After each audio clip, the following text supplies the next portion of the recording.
Good evening, visitors. Welcome to the Australian War Memorial's Last Post ceremony. My name is Yana Johnson, and joining us today from the Australian Army is Warrant Officer Class 1, Joanne Davey. We welcome the veterans who have served, those that are still serving, and the families that support them. We acknowledge the members of RSL Services Clubs Association, RSL Victoria, and RSL Queensland who are watching the broadcast of this ceremony across Australia. During this evening's ceremony, wreaths will be laid at the base of the pool reflection by visitors to the memorial. Please stand and join in singing the national anthem.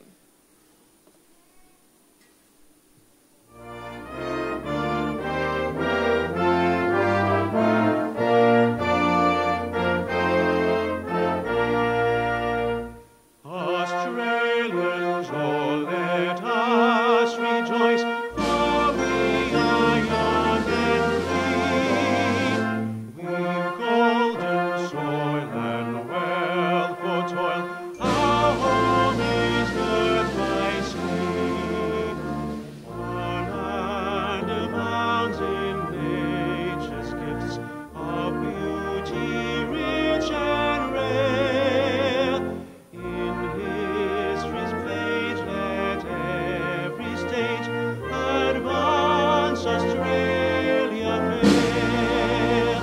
In joyful strains then let us sing, advance Australia fair.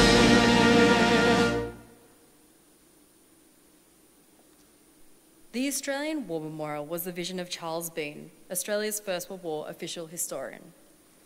Bean landed with the Australian troops on Gallipoli and stayed with them at the front through to the end of the war.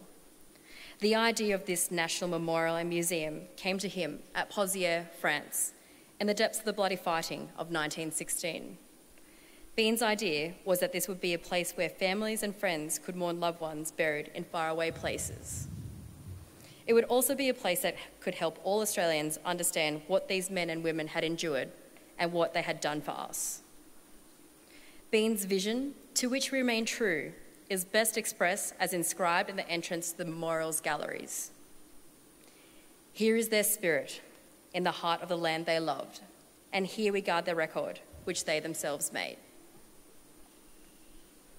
Tonight, we'll read the story behind just one of those on the Roll of Honour, which lists the names of more than 102,000 men and women who have given their lives for us in war and operations for more than a century. But first we present a lament, Flowers of the Forest. Wreaths or floral tributes will now be laid at the base of the pool reflection.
was born to James and Nora Baird in 1896 in Blowhard, near Ballarat in Victoria. After attending the local school, he worked as a farmer in the district. After Australia's involvement in the First World War was announced, Baird was keen to enlist in the Australian Imperial Force, but as he was under 21 years of age, he had to have his parents sign their consent. He joined in July 1916 and undertook a brief period of training in Australia. Before leaving for overseas service, he took home leave to visit his family a final time. During this visit, Baird contracted meningitis and had to spend some time convalescing in hospitals in Ballarat and Geelong. Having fully recovered, Baird embarked from Melbourne in February 1917 on the transport ship Ballarat, arriving at Devonport, England in April. After 3 months of training in England, he sailed to France in July. He joined the 14th Australian Infantry Battalion, which was moving over the border from northern France into Belgium. It was the beginning of the campaign that would be known as the Third Battle of Ypres. In late September, the unit went into battle in Polygon Wood, and Baird was wounded when a shell fragment struck his head. He was evacuated to the Canadian General Hospital in Boulogne, France, where he recuperated for a month. Late in October, he returned to his battalion in Belgium. After the Australian involvement in the Third Battle of Ypres concluded in October 1917, the 14th Battalion spent some time in northern France and Belgium over the winter. Baird and the other men of the 14th undertook training behind the lines, as well as spending 2 weeks in the front line during January and February. At the end of February, the 14th Battalion moved into billets at Nouvelle-Lacy, near the French border. In March 1918, German forces launched what was to be their last great Western Front offensive of the war, known as the German Spring Offensive. In the north, the German army attempted to retake the ground they had lost in the fighting around Ypres. German forces shelled the town of Nouvelle-Lacy regularly in order to disrupt Commonwealth supply lines.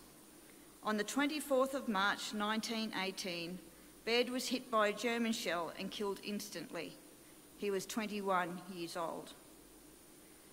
Baird was buried at the West Hall Farm Cemetery in Belgium, alongside 130 Commonwealth First World War servicemen.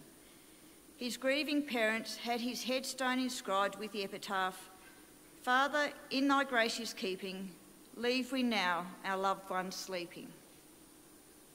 Corporal Robert Baird is listed on the Roll of Honour on my right, amongst almost 62,000 Australians who died while serving in the First World War. A photograph of his headstone is displayed today beside the pool of reflection. This is but one of the many stories of service and sacrifice told here at the Australian War Memorial. We now remember Corporal Robert Simpson Baird, who gave his life for us, for our freedoms, and in the hope of a better world.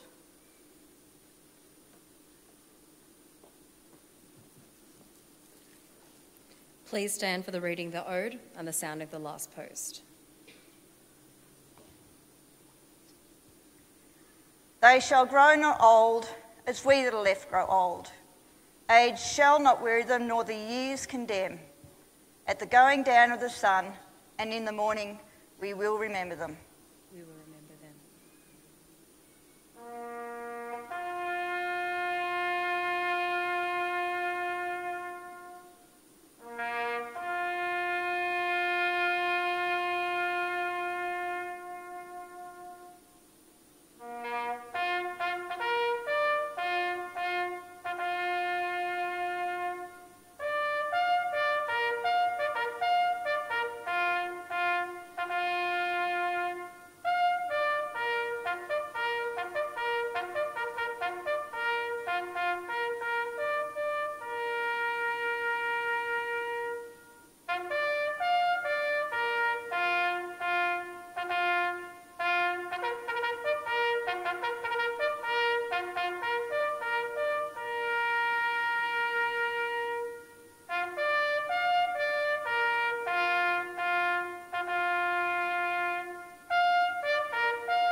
lest we forget. Lest we forget.